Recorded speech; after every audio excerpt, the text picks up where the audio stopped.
여러분 안녕하세요. 오늘 분석해볼 주제는 브라질 국영 석유기업 페트로브라스가 추진하는 어마어마한 스케일의 프로젝트, 바로 알바코라 해상 유전 활성화 사업입니다.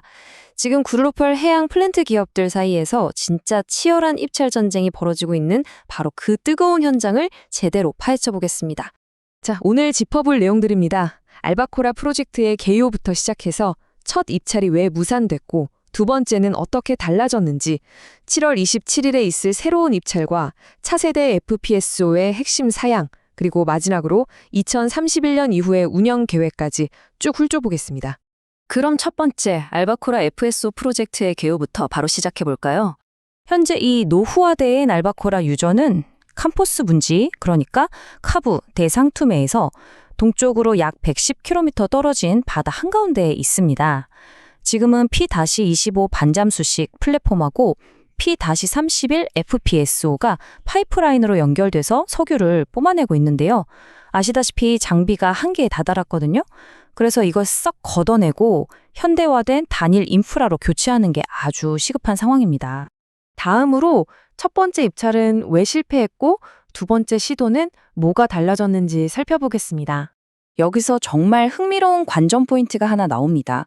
바로 페트로브라스의 과감한 전력 전환인데요. 첫 시도였던 전통적인 용선 계약 모델에서는 BW 오프시어랑 오시언이 뛰어들었는데 결국 가격 합의를 못해서 판이 엎어졌단 말이죠. 그래서 페트로브라스가 새롭게 꺼내든 카드가 바로 BATO, 즉 건설, 운영, 양도 방식입니다.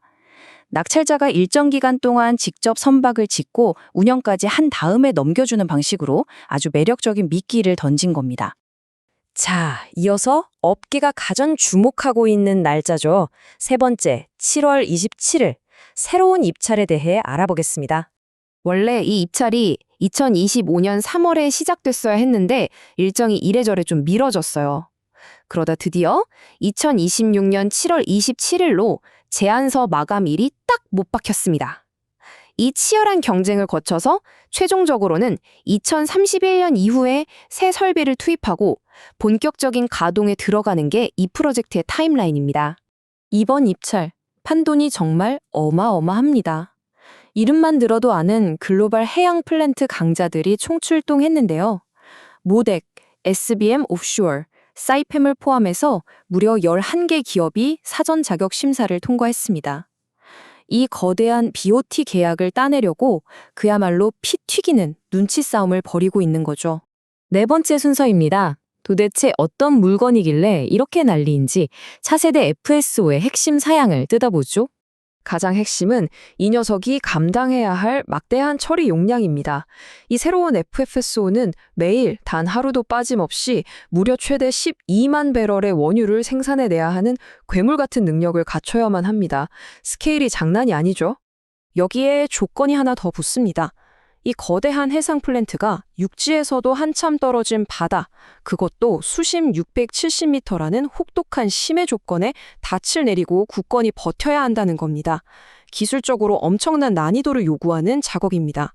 그리고 이 막대한 투자금을 쏟아 부었으니 당연히 뽕을 뽑아야겠죠? 페트로브라스는 아예 타협 불가능한 조건을 내걸었습니다.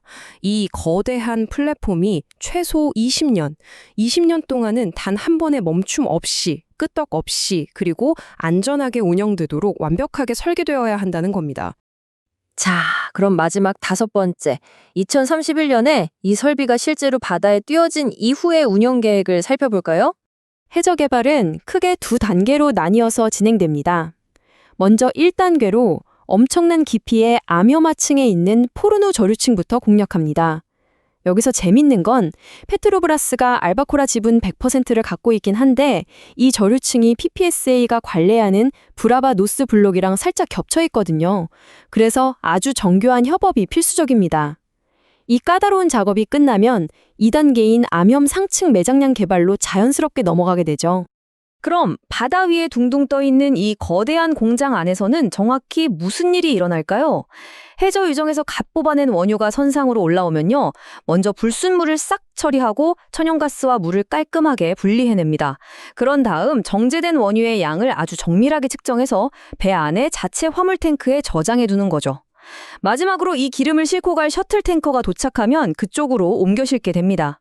말 그대로 바다 위에 떠 있는 완벽한 자동화 공장인 셈입니다.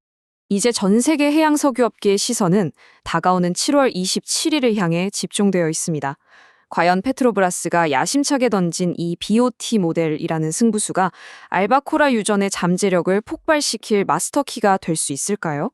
입찰 봉투가 열리는 그 순간 이 거대한 해상 프로젝트의 최종 승자가 누가 될지 정말 기대가 됩니다. 오늘 준비한 해설은 여기까지입니다. 함께해 주셔서 감사합니다.